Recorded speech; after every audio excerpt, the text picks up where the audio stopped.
la cuca. Plàtan, però no platanera, alerta. Anem a veure per quina raó molta la gent confon. Platos, en grec, vol dir placa. Plat és una placa, en el fons. Observareu que és un arbre que desprèn plaques. Per tant, direm que és un plàtan.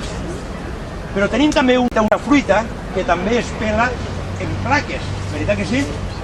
El plàtan. I per això se li diu plàtan.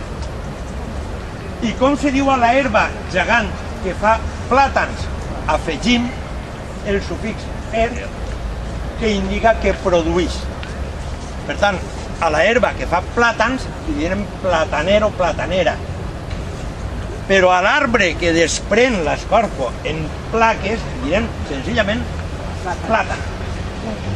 No platanera, plàtan. Ell és un plàtan. L'altre és una platanera. D'acord?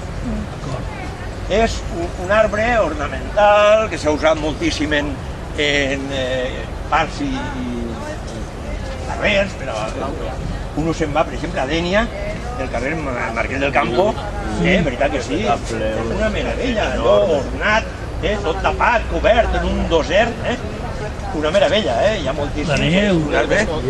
En els boletes estes, alguns li han dit pica-pica, no? Que jugaven, hi havia gent que jugaven a esto, que té uns pelets per dins, veritat? Que no me vegen.